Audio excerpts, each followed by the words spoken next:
Practice Test 4. You will hear a number of different recordings, and you'll have to answer questions on what you will hear.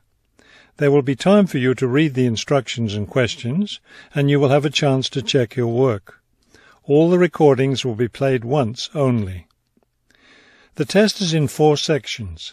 Write all of your answers on the test pages. At the end of the test, you will be given 10 minutes to transfer your answers to an answer sheet. Now turn to Section 1 on page 123.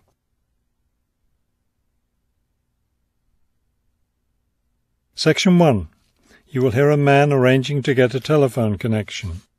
First, you have some time to look at questions 1 to 4 on page 123.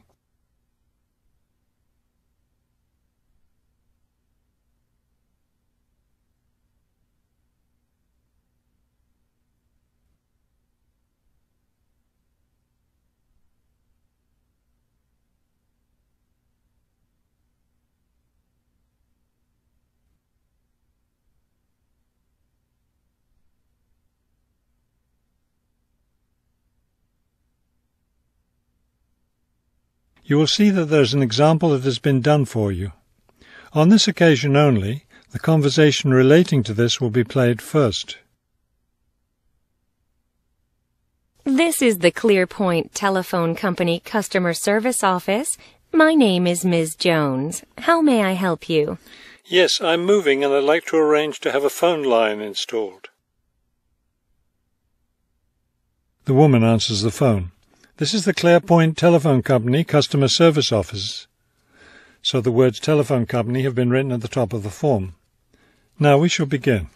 You should answer the questions as you listen, because you will not hear the recording a second time.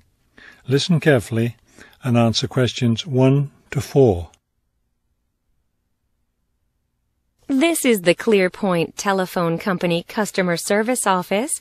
My name is Ms. Jones. How may I help you? Yes, I'm moving and I'd like to arrange to have a phone line installed. Of course. Let me get some information from you first. May I have your name, please? It's Kramer, Harold Kramer. And would you spell your last name for me, please? Kramer. M-E-R. Got it. Okay. Could I have the address where you'd like to have the telephone connected? That would be number 58, Fulton Avenue, apartment 12. Is that a business or a residence? A residence. It's my new home address. Then the type of phone service you want is residential, not business? Yes, it's for my home. All right, fine. Now, let me get your employment information. Who is your current employer? I work at the Wrightsville Medical Group. Then your occupation is doctor? No, I work for the doctors. I'm the office manager. Before you hear the rest of the conversation, you have some time to look at questions 5 to 10 on page 123.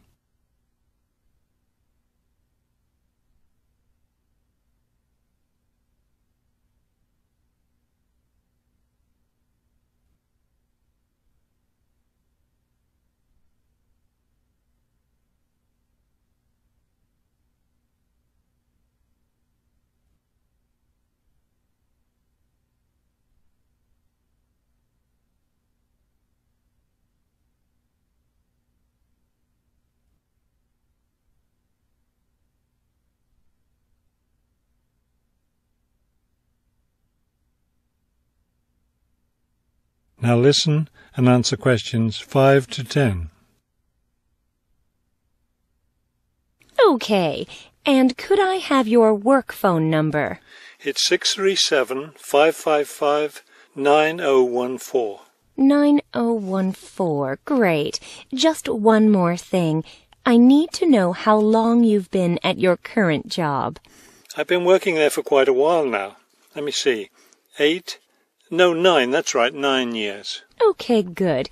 You've been there long enough, so I don't need to ask about any other work history.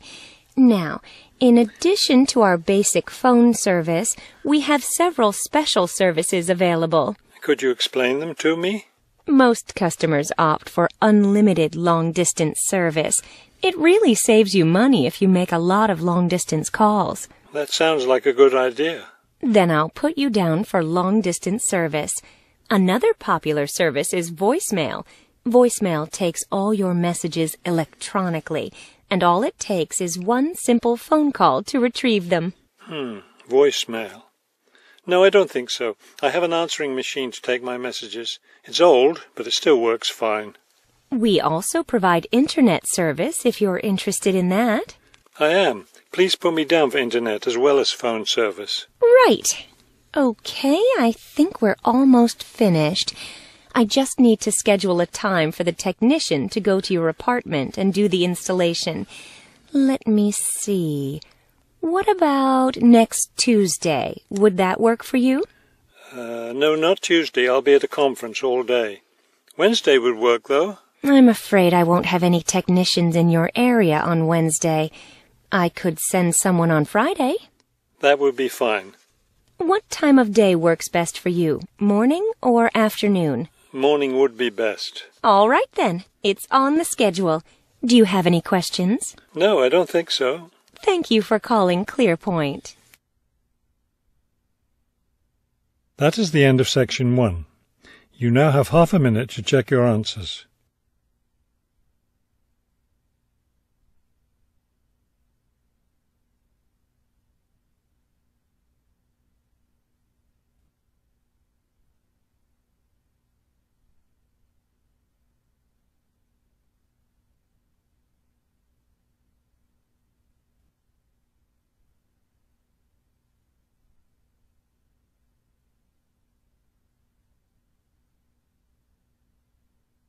Now turn to section 2 on page 124.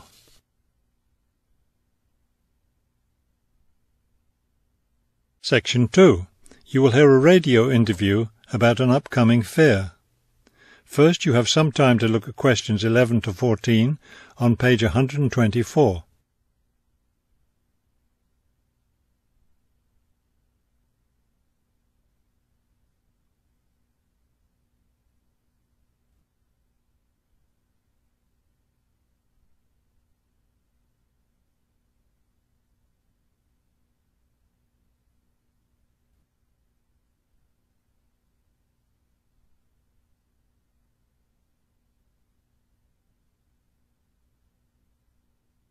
As you listen to the first part of the talk, answer questions 11 to 14. Good afternoon and welcome to City Hour, the radio show that brings you all the latest information about events in and around our city. Today we have with us Cynthia Smith, who is heading up this year's City Fair. Cynthia, would you start by giving us some of the basic information about the fair? Where will it take place this year? I'm glad you asked that question, because I know most people will be expecting the fair to be at the fairgrounds as usual, but we've had to change the location this year due to some construction work. You know, they're building the new high school in that neighbourhood, and they've been using the fairgrounds as a place to store construction materials. So we've moved the fair to City Park, which I think is a wonderful location. Yes, that will be a great place for the fair. I understand that the fair begins on Friday morning with a special opening event. Actually, it won't begin until that evening, but you're right about the special event. Traditionally, we've begun with a parade, but this year our opening event will be a special dance performance. And the most exciting part is that the mayor will be one of the dancers. The mayor is a woman of many talents. Cynthia, could you tell our listeners about the price of admission? What will it cost to attend the fair? We're trying to keep the price down as much as possible.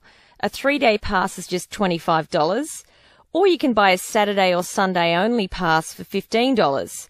The opening event on Friday, the dance performance, doesn't cost anything to attend, and we're hoping a lot of people will come to watch that. Before you hear the rest of the talk, you have some time to look at questions 15 to 20 on page 124.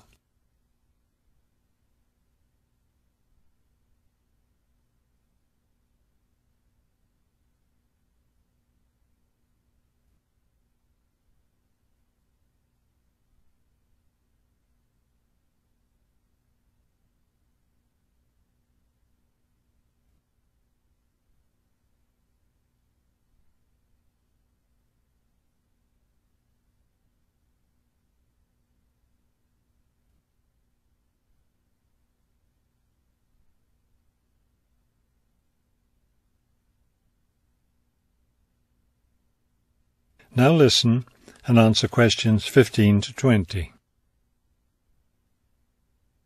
Could you tell us about some of the events planned for Saturday and Sunday, the main days of the fair? We have a lot of exciting things planned. There are a number of events especially for children, including a clown show on Saturday afternoon.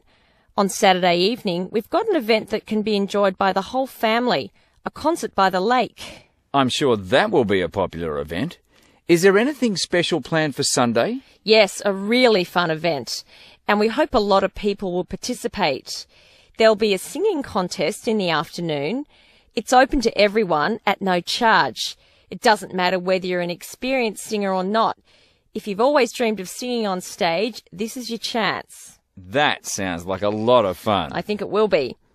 I'd also like your listeners to know that besides the special events I've mentioned, there will be things taking place all weekend.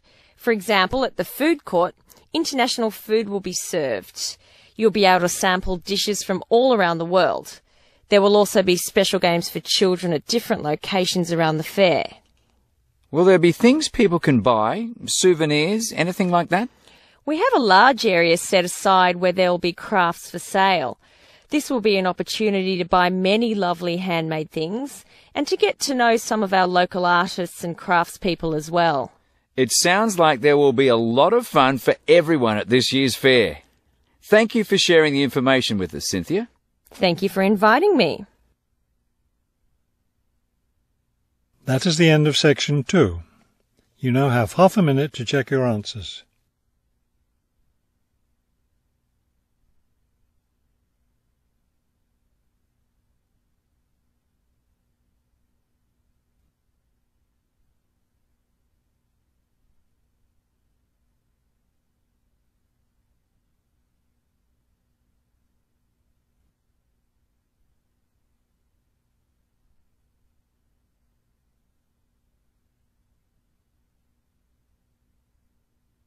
Now turn to section 3 on page 125.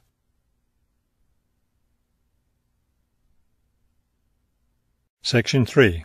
You will hear a conversation between a prospective student and a university advisor about applying to enter the university. First, you have some time to look at questions 21 to 23 on page 125.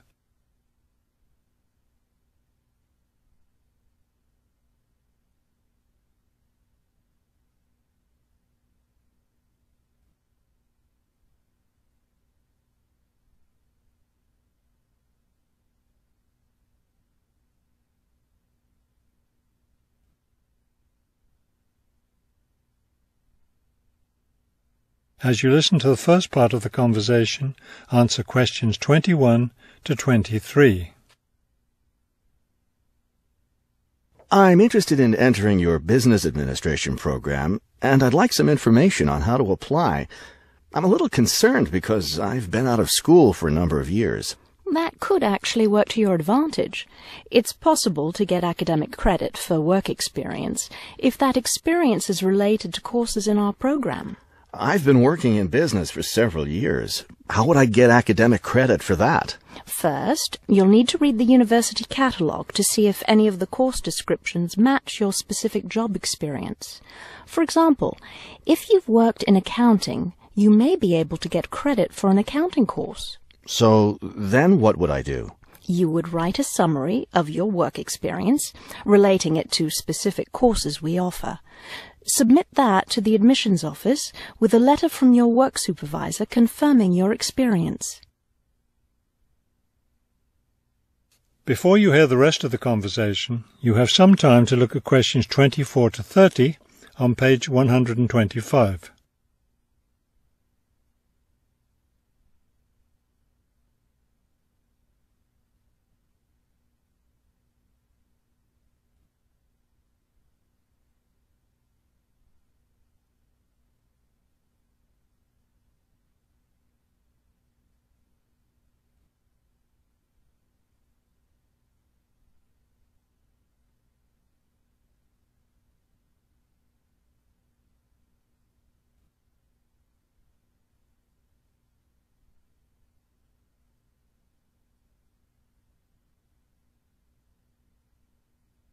Now listen and answer questions 24 to 30. Would I submit those things at the same time that I apply for admission? That would be the best idea. Have you seen a copy of our university catalogue? Not the most recent one. I have a copy from last year. You'll need to look at the latest one. Unfortunately, I've run out of copies, but you can get one from the library for now, and I'll send you your own copy as soon as I have more available. Thank you. How does the admissions process work? Well, first you'll need to get an application for admission. Those are available in the admissions office. The application form contains all the instructions you'll need. That sounds simple enough. Of course, you'll need to make sure you meet all the admissions requirements. How can I know what those are? We have copies of the requirements lists for all university programs here in the counseling center. I'll give you one before you leave today.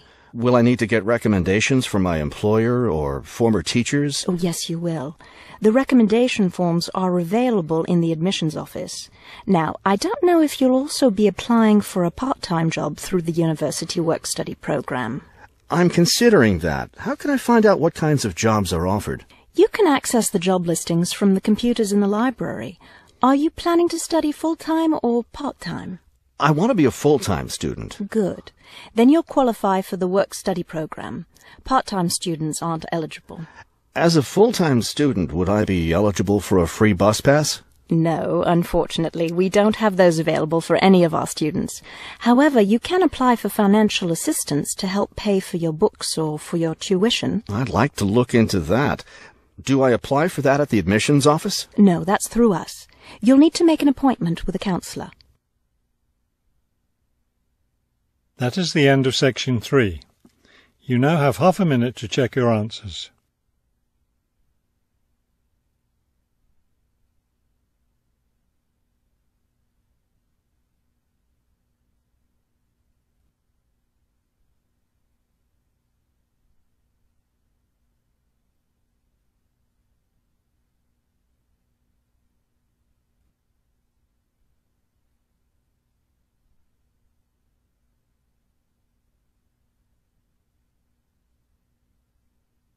Now turn to section 4 on page 126.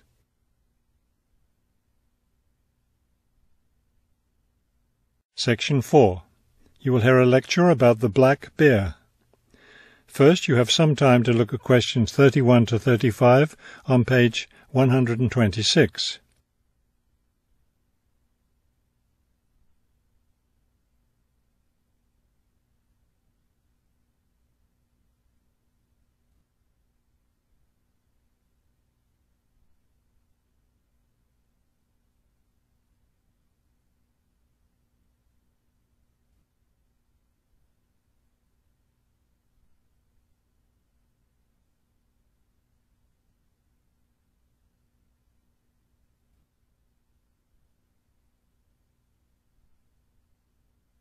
Now listen carefully and answer questions 31 to 35.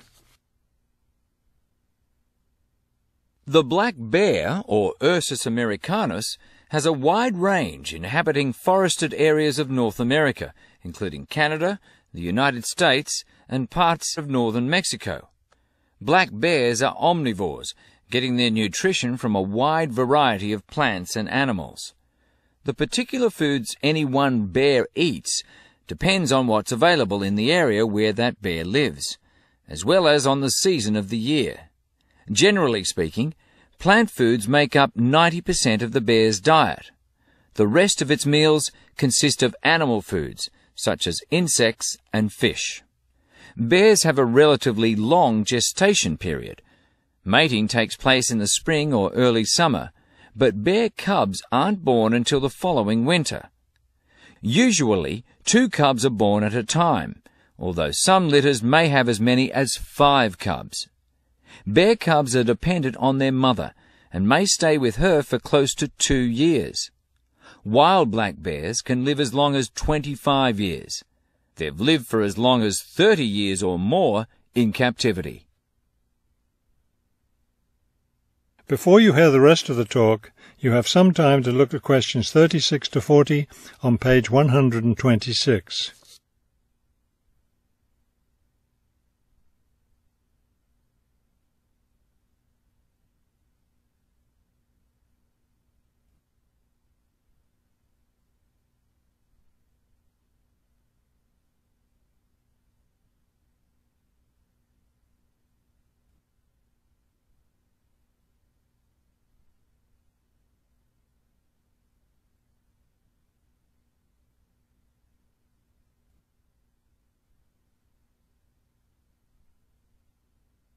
Now listen carefully and answer questions 36 to 40.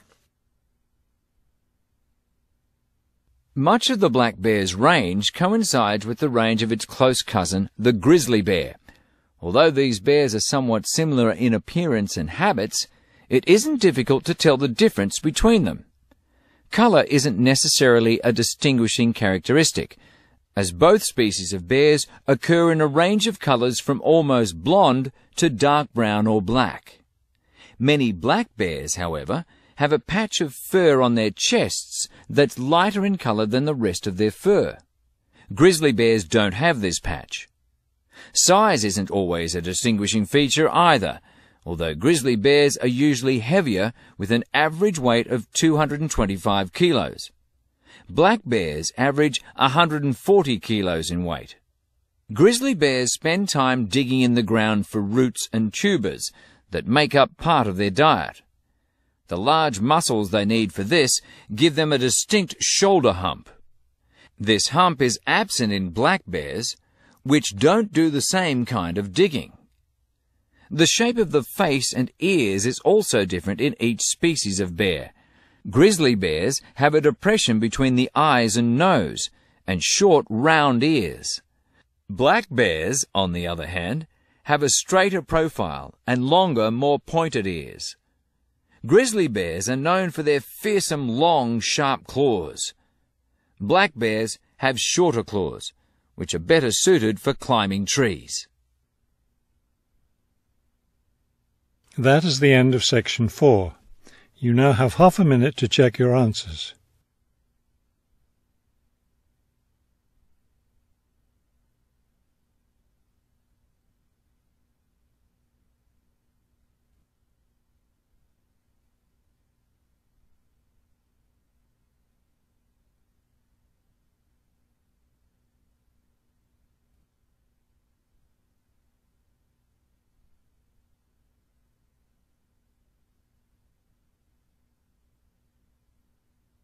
You will now have 10 minutes to transfer your answers to the listening answer sheet.